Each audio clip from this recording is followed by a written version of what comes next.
High বন্ধুরা, কেমন আছো তোমরা সবাই? আশা করছি সবাই খুব ভালো আছে। তো আমিও খুব ভালো আছি। তো দেখো বন্ধুরা, আজকে সকাল সকাল রান্নাঘরে চলে আসলাম চিকেন কষা করতে। এখানে দেখো আমরা দুজনে একটু সেলফি তুলে নিলাম।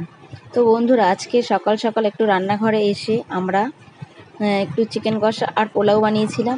এখন আমরা চলে যাচ্ছি দিদি বাড়ি একটু ঘুরু ঘুরু করতে। তো আমার হাজব্যান্ড আর আমার ছেলে তো আগেই হাঁটছে, দেখতে পাচ্ছ হাতে একটা ব্যাগ নিয়ে।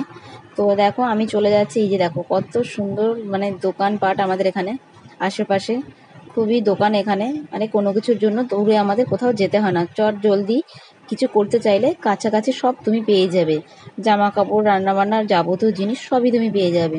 তো এই দিক থেকে আমাদের অনেকটাই সুবিধে। তো আমরা হেঁটে হেঁটে চলে যাচ্ছিলাম, এখানে কোনো গাড়ি লাগবে না, কেন খুবই কাছে থাকে। আর ব্যাগটা হাতে নিয়ে নিয়েছি, এখানে খাবার নিয়ে নিয়েছি আমার দিদির মেয়ের জন্য, ওদের জন্য, সবার জন্য খাবার নিয়ে নিয়েছি কম বেশি করে। কারণ সোনা, আমার দিদির মেয়ে যে সোনা, খুব ভালোবাসে পোলাও খেতে আর চিকেন কষা খেতে, তাই একটু নিয়ে নিলাম। তো দেখো এবার ওদের বাড়িতে চলে এসেছি। ছোট্ট একটা ভিডিও তোমাদের ব্লগ তোমাদের সাথে শেয়ার করছি, খুব একটা বড় হবে না। তো দেখো এই যে হচ্ছে আমার দিদিদের ঠাকুর ঘর। দেখো সব ঠাকুরই আছে, খুব সুন্দর না? এই যে হচ্ছে আমার দিদি বদ্দি। আমার ছেলে একটা করে সেলফি তুলে নিল। এটা হচ্ছে আমার দিদির মেয়ে সোনা, যার কথা তোমাদের এতক্ষণ বলছিলাম। এটা হচ্ছে আমার জামাইবাবু। হ্যাঁ, আর এই যে হচ্ছে দিদি আমার ছেলেকে আদর করছে। আর আমার ছেলে তো মানে বেশি একটা চটকানো না পছন্দ করছে না। একটা সেলফি তুলে নিল। আর ওই যে আমার বর বসে আছে।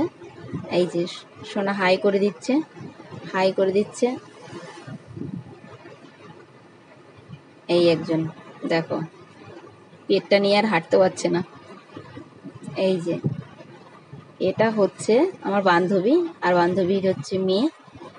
আমার ছেলে আর ওর মেয়ে না খুব মানে বেশি একটা বয়সের ডিফারেন্স না, 1-1.5 মাসের। আর এই যে আমার ছেলে খেলাধুলো করছে বাবার সাথে। আর এই যে আমি একটু নিজের পিকচারটা তোমাদের দেখিয়ে দিলাম। আর এই যে আমার বান্ধবীর যে মেয়েটা, ও হয়েছে, ও হওয়ার মানে মানে হওয়ার পরে না, মানে ওকে দেখতে গিয়েছিলাম, কিন্তু তখন কোনো জামা টামা কেনা হয়নি, একটু সমস্যা ছিল।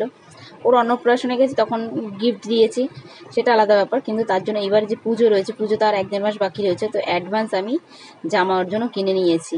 এইবারের পুজোর জন্য কিনেছি, প্লাস সামনের বার পুজোর জন্য কিনেছি। এই যে এই আগেরটার, এটা হচ্ছে এবারে পুজোর। আর একটা যে লাল জামা দিয়েছে সেটা হচ্ছে সামনের বার পুজোর। হ্যাঁ, 3টে জামা দিয়েছি। তো দেখো এই যে খুব হাসি খুশি না, খুব মিষ্টি। এই যে পপকর্ন খাচ্ছে, খুব সুইট, খুব সুইট। এই যে আমি আর আমার ছেলে রাস্তায় বসে একটা পিক তুলে নিয়েছি। তো কেমন লাগছে বলো বন্ধুরা? এই যে আমি আর আমার ছেলে একটু কথাবার্তা, একটু আমার ছেলেকে বললাম, বাবা একটু স্টাইল দেখাও তো। একটু স্টাইল কিন্তু দেখিয়ে দেবে। এই দেখো স্টাইল কিন্তু দিয়ে দিয়েছে। তো বন্ধুরা, যদি ভিডিওটা তোমাদের ভালো লেগে থাকে তাহলে একটা লাইক কমেন্ট শেয়ার করে দিও। আর সবসময় একটু পাশে থেকো, ভালোবাসা দিও। Love you, tata.